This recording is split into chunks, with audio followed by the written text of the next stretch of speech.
सुप्रभात विद्यार्थियों, मैं आपकी हिंदी अध्यापिका प्रेम मंजरी जो आज आपके समक्ष अविरल हिंदी पाठमाला में से पाठ 9 हार की जीत लेकर आई हूँ।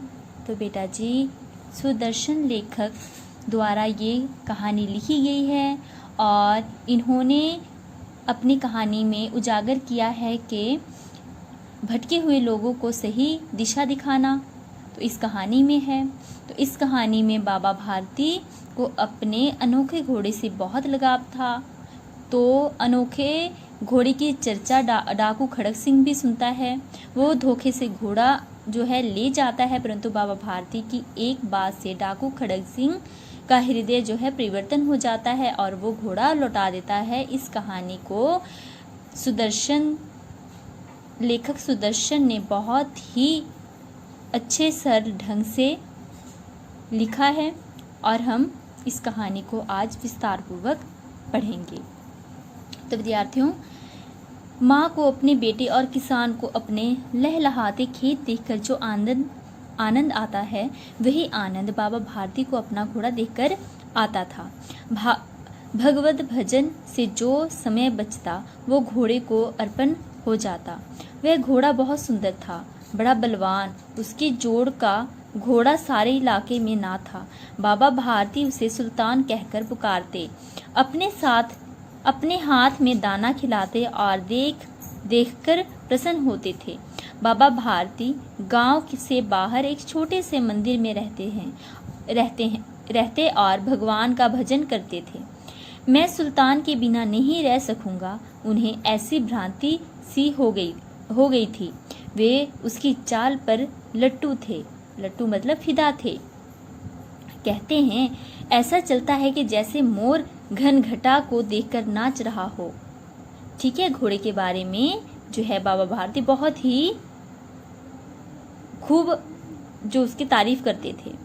जब तक संध्या समय सुल्तान पर चढ़कर 8-10 मील का चक्कर ना लगा लेते, उन्हें चैन ना आता। तो सुल्तान बेटा बाबा भारती के घोड़े का नाम है।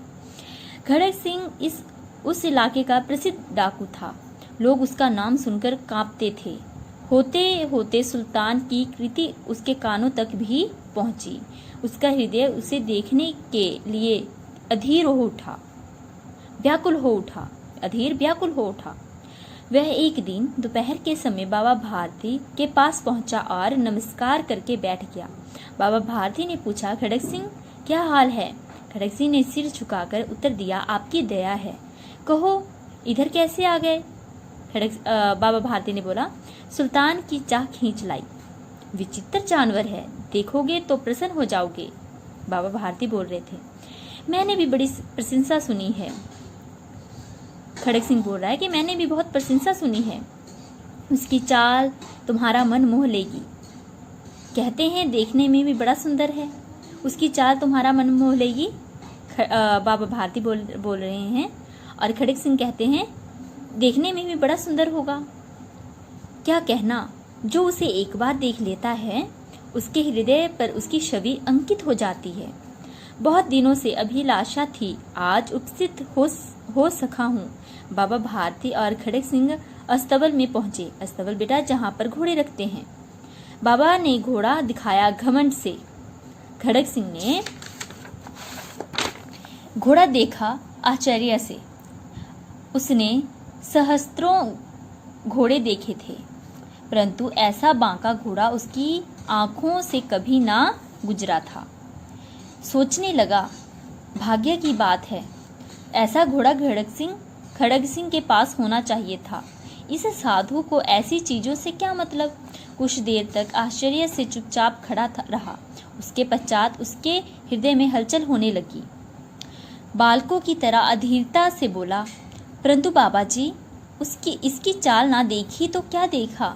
बाबा जी भी मनुष्य ही थे। अपनी वस्तु की प्रशंसा दूसरे के मुख से सुनने के लिए उनका हृदय अधीर हो गया। घोड़े को देखकर बाहर गए। घोड़ा वायु वेग से उड़ने लगा। उसकी चाल देखकर खड़क सिंह के हृदय पर सांप लेट गया। वह डाकू था और जो वस्तु उसे पसंद आ जाए उस पर वह अपना अधिकार समझता था। उसके पास बहुबल था और आदमी भी थे। जाते जाते बोला, बाबा जी, मैं ये घोड़ा आपके पास ना रहने दूंगा। बाबा भारती डर गए। अब उन्हें रात को नींद न आती। सारी रात अस्तबल की रखवाली में काटने लगे। प्रतिक्षण खड़ग सिंह का भय लगा रहता, परंतु कई मास महीने बीत गए और वह न आया। यहाँ तक कि बाबा भारती कुछ असावधान हो गए और इस भय को स्वप्न के भय की तरह मिथ्या समझने लगे। संध्या का समय था। बाबा भारती सुल्तान की पीठ पर सवार होकर घूमने जा रहे थे। इस समय उनकी आंखों में चमक और मुख पर प्रसन्नता थी। कभी घोड़े के शरीर को देखते, कभी उसके रंग को, और मन में फूलाना समाते थे। फूलाना समाना यहाँ पे बेटा मुहावरा है, मतलब बहुत खुश होना। सहसा एक और से आवाज आई, ओ बाबा, इस कंकले की सुनते जाना। आवाज की करुणा थी। बाबा ने घोड़े को रोक लिया। उतरकर देखा, एक अपाहिज वृक्ष की छाया में पड़ा करहा रहा था। बोले, क्यों, तुम्हें क्या कष्ट है? अपाहिज ने हाथ जोड़कर कहा, बाबा, मैं दुखिया हूँ, मुझ पर दया करो। रामावाला यहाँ से 3 मील है, मुझे वहां जाना है। घोड़े पर चढ़ा लो, परमात्मा भला करेगा। वहां तुम्हारा कौन है? बाबा बोल रहे थे, वहां तुम्हारा कौन है? दुर्गादत्त वैद्या का नाम आपने सुना होगा, मैं उनका सुतेला भाई हूँ। बाबा भारती ने घोड़े से उतरकर अपाहिज को घोड़े पर सवार कर लिया और स्वयं उसकी लगाम जो है पकड़कर धीरे धीरे चलने लगे। सहसा उन्हें एक झटका सा लगा और लगाम हाथ से छूट गई। उसके आश्चर्य का ठिकाना ना रहा। अब जब उन्होंने देखा कि अपाहिज घोड़े की पीठ पर तनकर बैठा है और घोड़े को दौड़ाए लिए जा रहा है, उसके मुख से भय, विस्मय और निराशा से मिली हुई चीख निकल गई। वह अपाहिज डाकू खड़ग सिंह था। बाबा भारती